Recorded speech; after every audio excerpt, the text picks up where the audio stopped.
नमस्कार, मैं हूं आपके साथ मयंक। तो देखिए, जिस बात का इंतज़ार था वो इंतज़ार अब पूरा हुआ। गाज़ा के लिए अली ख़ामेनेई साहब ने बड़ा ऐलान किया है। गाज़ा पर अली ख़ामेनेई साहब की एंट्री हो गई है पूरे गाज़ा के मसले पर। देखिए, गाज़ा के लिए अगर हम कहें कि आखिरी जंग शुरू हो गई है तो ये बिल्कुल गलत नहीं होगा। अगले चंद दिन, 4 से 5 दिन बेहद अहम होने वाले हैं और इसी बीच में कुछ बड़े डेवलपमेंट्स हुए हैं ईरान में, जिससे एक क्लियर कट मैसेज जा रहा है कि अली ख़ामेनेई साहब ने, ईरान की सरकार ने एक बड़ा स्टैंड ले लिया है, एक बड़ा रुख तय कर लिया है कि गाज़ा को लेकर क्या करना है। देखिए, मैं आपको डिटेल में बताऊं कि अली ख़ामेनेई साहब ने क्या संदेश दिया है गाज़ा के लिए। उससे पहले कुछ बड़े डेवलपमेंट हुए हैं। देखिए, एक तो अली ख़ामेनेई साहब की ईरान की कैबिनेट के मंत्री जो हैं उन सब से मुलाकात हुई है। राष्ट्रपति पेजिशकियान जो है उनसे मुलाकात हुई है। वो चाइना से वापस लौटे। उसके बाद बताया जाता है कि एक बड़ी बैठक हुई है ईरान में गाज़ा को लेकर। इस बैठक में चर्चा का मुद्दा ये था, जैसा सोर्सेज बता रहे हैं, कि गाज़ा को लेकर अब ईरान का अगला कदम क्या होगा। देखिए, नेतन्याहू की तरफ से, नेतन्याहू कैबिनेट की तरफ से ये तय हो चुका है कि 60,000 से ज़्यादा फोर्सेस गाज़ा सिटी में एंटर करने के लिए तैयार हैं। आपने देखा पिछले 2 दिन से जिस तरह से बम्बार्डमेंट हो रहे हैं गाज़ा सिटी में, हाई राइज बिल्डिंगें गिराई जा रही हैं। उसके बाद ये माना जा रहा है कि अब गाज़ा में आखिरी जंग तय है। इसी बीच डोनाल्ड ट्रंप का एक बड़ा बयान आया। उन्होंने हमास को वार्निंग दी कि हमास या तो सरेंडर करे या फिर जो है वो उसे हटा खत्म कर दिया जाएगा। डोनाल्ड ट्रंप की इस चेतावनी के फौरन बाद अली ख़ामेनेई साहब की तरफ से बड़ा बयान आया है। उन्होंने 5-6 बड़ी बातें कही हैं, जिससे ये तय माना जा रहा है कि शायद गाज़ा पे अब ईरान का क्या रुख होगा। ईरान ने अपना फैसला कर लिया है। देखिए, ख़ामेनेई साहब की तरफ से सोशल मीडिया एक्स पर जो बात कही गई, उन्होंने ये कहा, पहला बड़ा ऐलान किया इजराइल को लेकर कि इजराइल के साथ सभी देशों को अपने व्यापारिक और राजनीतिक रिश्ते खत्म कर देना चाहिए और जो विनाशकारी अपराध कर रहा है इजराइल, उसे रोकना होगा। पहला बड़ा ऐलान ईरान की तरफ से, अली ख़ामेनेई साहब की तरफ से, कि इजराइल के साथ किसी भी तरह का ट्रेड मत करिए, किसी भी तरह के पॉलिटिकल रिलेशंस नहीं रखने हैं। ये उनकी तरफ से पहली बात कही गई।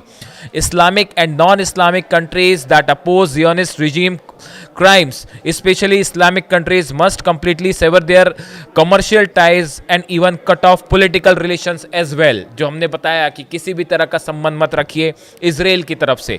उन्होंने सोशल मीडिया प्लेटफॉर्म पर पोस्ट में कहा कि मौजूदा हालात में इजराइल के साथ किसी भी तरह का सहयोग नहीं होना चाहिए। ये उन्होंने दूसरी बात कही कि किसी भी तरह से इजराइल के साथ कोई सहयोग और समझौता नहीं हो सकता।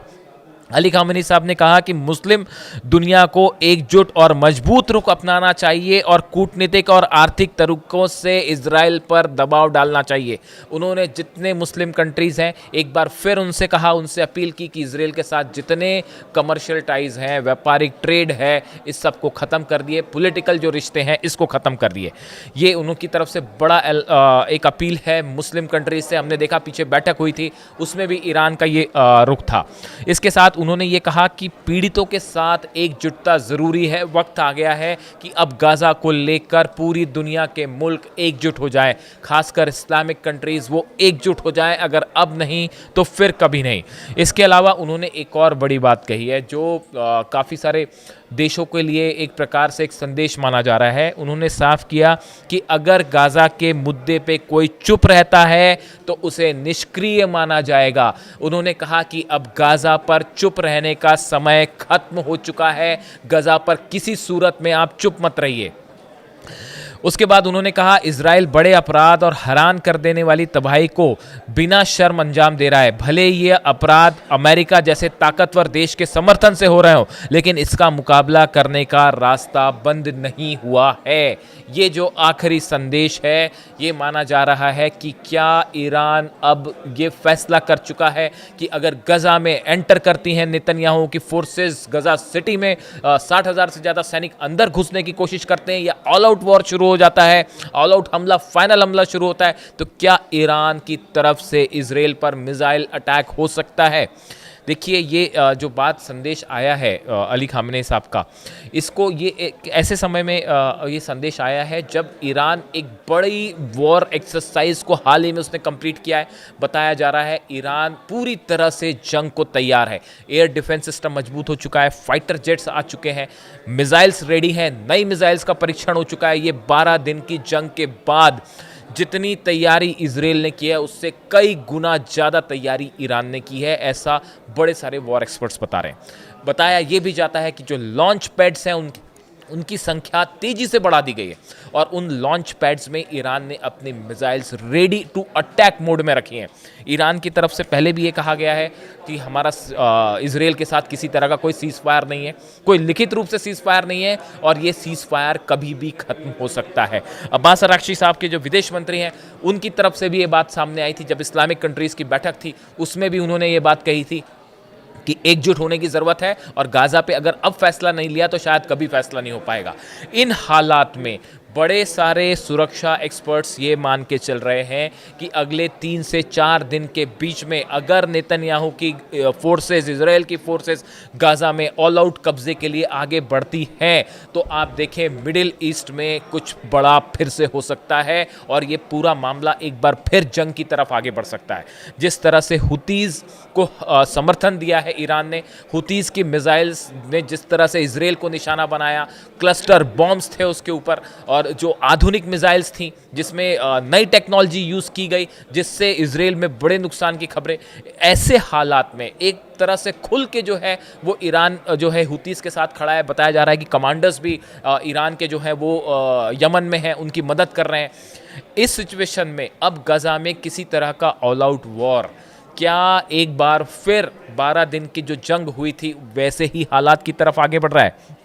नेतन्याहू ने बयान दिया है, एक बार फिर इजराइल के प्रधानमंत्री की तरफ से बयान आया है, अगर मुझे अपने दुश्मनों पर जीत और हमारे खिलाफ प्रोपेगेंडा के बीच किसी एक को चुनना पड़ेगा तो मैं अपने दुश्मनों पर जीत को चुनूंगा। मैं नहीं चाहता कि हमारे बारे में ऐसे आर्टिकल छपें जिसमें कहा जाए कि हम दुश्मन से हार गए, लेकिन दुनिया की मीडिया में हमारे लिए अच्छी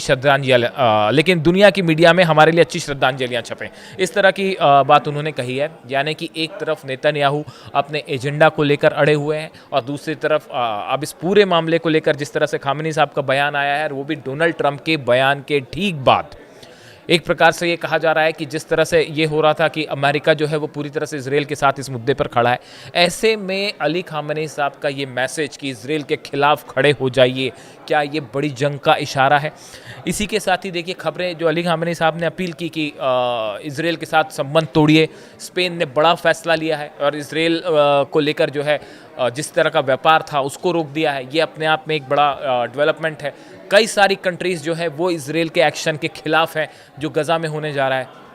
इस सूरत में अब सबकी नज़रें हैं अगले 72 घंटे में क्या नेतन्याहू की तरफ से कोई बड़ा कदम होता है और उसका जवाब क्या ईरान मिसाइल से देगा।